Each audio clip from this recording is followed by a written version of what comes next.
Welcome to the Explainer. Look, if you are building AI agents right now, you've probably figured out that getting a large language model to actually read your company's private data, well, it's a lot harder than it looks on paper. Today, we're popping the hood to set the record straight on what's working, what's totally failing, and what is coming next. Okay, let's just jump right in with a slightly uncomfortable question. Are you paying literally hundreds of dollars a month for complex AI infrastructure when a simple folder could do the job better? It's a wild thought, I know. But as we look across the AI landscape today, it's pretty clear a lot of teams are building these massive bloated systems to solve problems that actually have incredibly simple zero-cost solutions. To figure this out, we've got a tight agenda today. First, we'll define what RAG actually is. Next, we'll look at why it matters and why it's breaking down in production. Then we'll explore Google's zero-cost OKF alternative.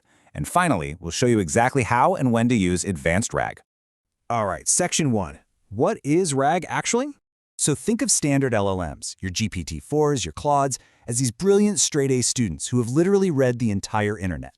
But they have a strict knowledge cutoff date. And worse, they have absolutely no idea what's hiding inside your private databases, your employee handbooks, or your wikis. RAG, or Retrieval-Augmented Generation, acts like an open book exam.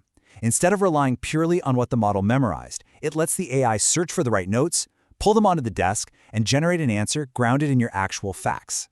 This all happens through a really elegant three-step pipeline. First, retrieval. It takes your question, turns it into numbers, and finds similar chunks of text in a vector database. Second, augmentation. It injects that retrieved data right into the AI's prompt. And third, generation. The AI synthesizes all that context to give you a precise answer. Sounds great, right?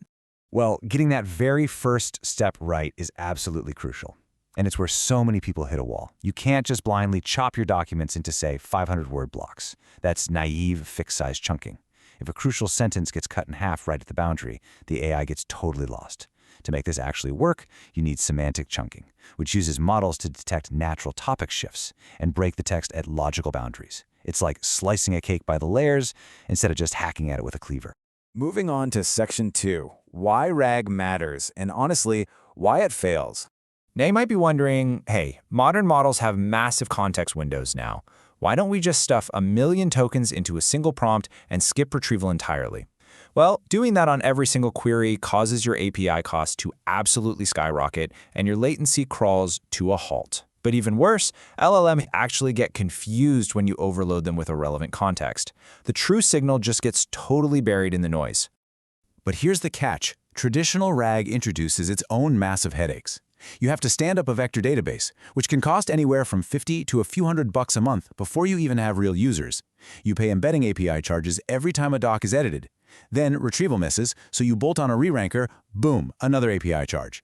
Suddenly, you've got an expensive engineer basically babysitting 4 fragile pieces of infrastructure just to answer basic questions about your own company docs.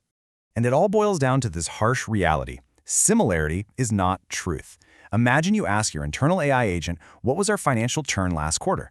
Traditional RAG vectorizes that question and pulls chunks of text that look semantically similar. It might pull the real definition, sure, but it might also pull a completely deprecated wiki page or some random off-site Slack message. The model then confidently gives you a totally wrong formula. For knowledge that has one exact correct answer, fuzzy search is just the wrong tool.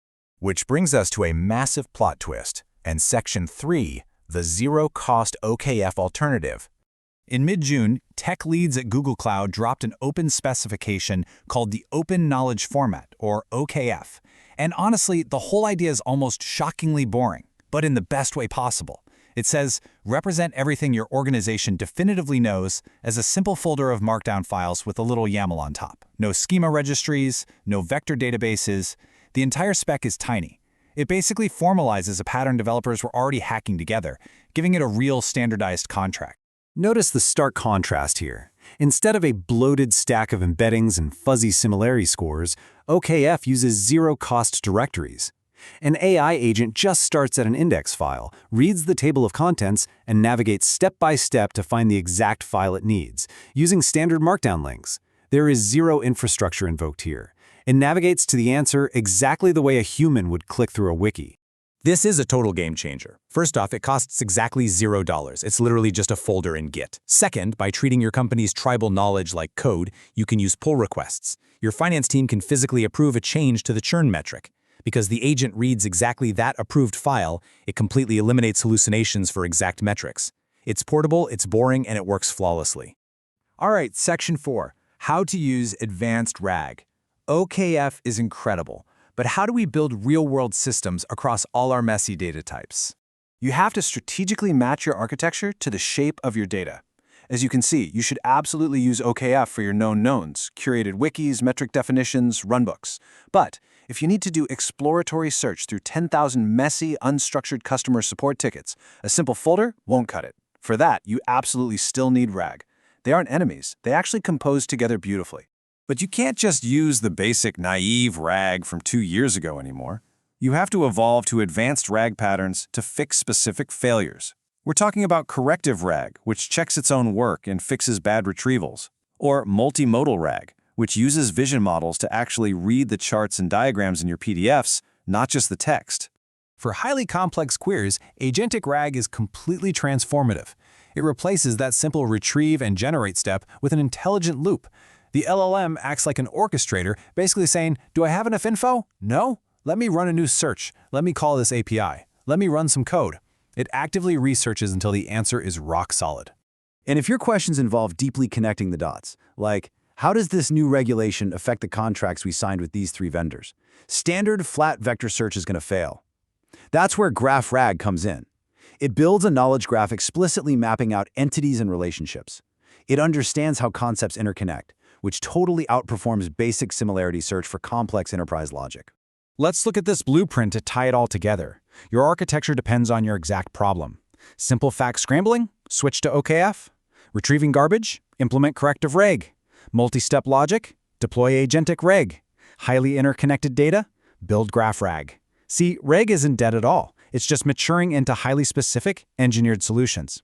So as we wrap up this explainer, I want to leave you with one final thought to evaluate your own systems. The next time you sit down to architect an AI solution, ask yourself, if a simple folder of Markdown files just completely replaced a massive chunk of your expensive AI infrastructure, what else in your stack are you currently over-engineering? Thanks for joining me on this deep dive. Take a hard look at your architecture and keep building smarter.